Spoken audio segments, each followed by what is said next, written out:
Nay na Tina goes to Playa de Oro! Hi guys, welcome to Buddy's Trip. Ang trip ni Buddy ngayon ay papuntang Playa de Oro na matatagpuan dito sa Sitio Punas, Barangay Balibago, Lobo, Batangas.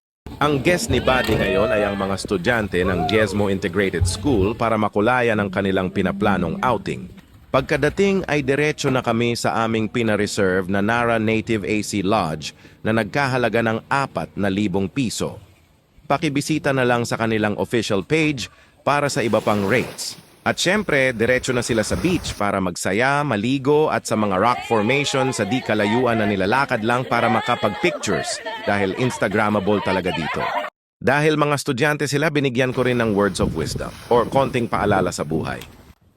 Hi guys, welcome sa ating Buddy's Trip. So ang guest natin ngayon ay mga estudyante ng grade 12. Ngayong pasukan, grade 12 sila sa Diezmo Integrated School.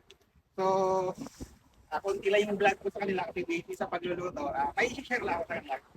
So kanina habang nagluluto ako, walang tumutulong kaya hirap. So habang nagluluto ako, yung tatakbo lang. Isip ko, i-sting na lang. Ngayon, ang hamon sa akin ngayon na gusto ko siyang i-steam kasi para makita niya rin yung spertic. Kunti ka lang sa pagluluto na masarap naman. Gusto ko siyang i-steam kaso walang gamit. Wala tayong dalang gamit. Nahihiya rin naman kung magkaroon doon sa ating na sumigamit. So, ginagawan ko na lang ng paraan para matuloy pa rin ang steam natin. So, bukin na lang, may dalang steak ng parang pang-hotdog. Kumbaga, ginawa ko na lang siyang banig para kumbaga mailagay. Ngayon, ang ginawa ko, dahil may mistake, ito, ginawa ko siyang banig. Ginawa kong banig para mailagay yung isda, maluto pa rin kasi steam, hindi mababad sa tubig. So, kumbaga doon pa lang, kumbaga sa inyo, sa atin, halimbawa sa trabaho, pag inutusan tayo ng boss natin, may pinapagawa sa atin, kahit nanay natin, kahit sa bahay.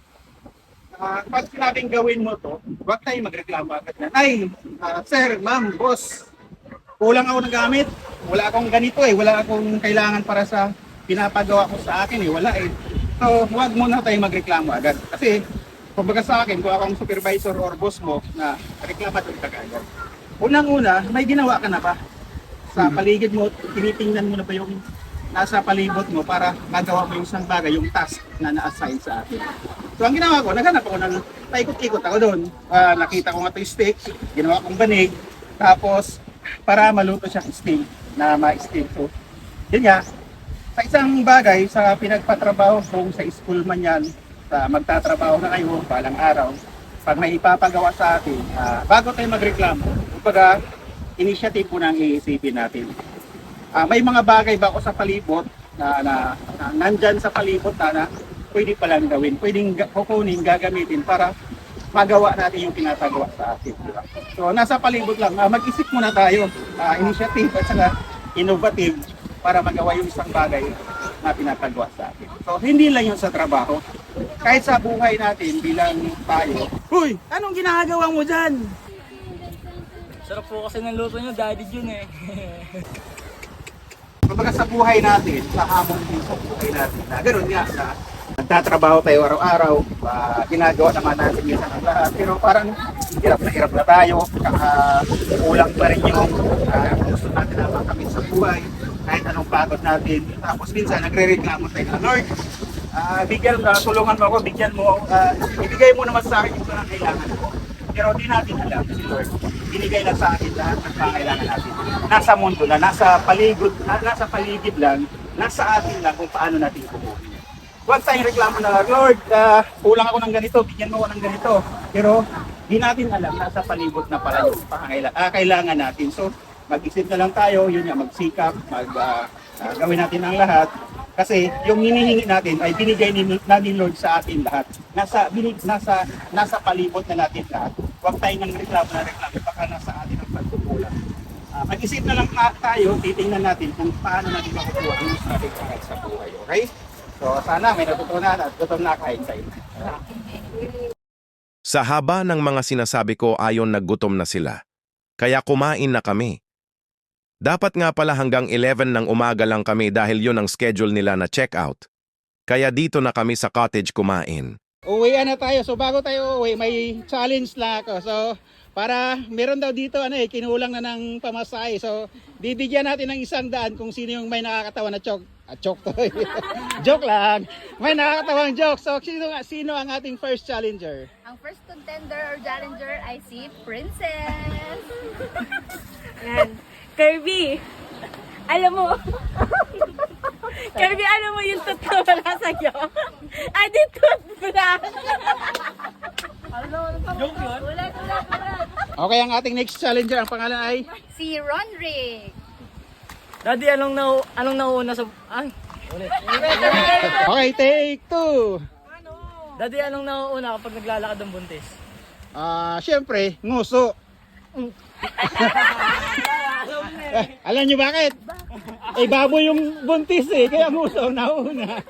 Tama ba? Okay, ang ating next challenger ay si Si Aliyah. Daddy June, knock. Who's there? Nanay ni Wally, Nanay ni Walihu. going back to Honolulu just to get that nanay ni Wally. Ako naman ang may tanong. Bakit ang mga isda ay takot sa basketball? Ayaw nila maglaro sa basketball. Ha? Bakit? Kasi takot sila sa net.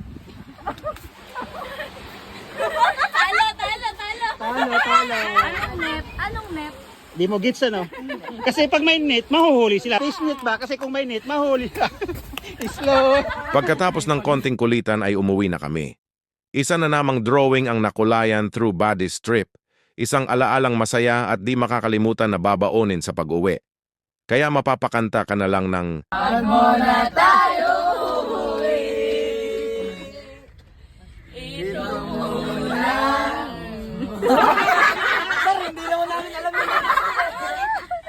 Pinakanta ko pa sila ng wag muna tayong umuwi, di pala sila mga biniverse.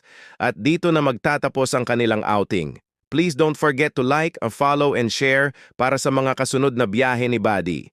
Dahil dito sa biyahe ni Buddy, hindi lang kayo dadalhin ng ligtas sa inyong destinasyon, may jokes na kayo, may tagaluto pa, kaya ang masasabi nyo na lang ay... Babalik kami!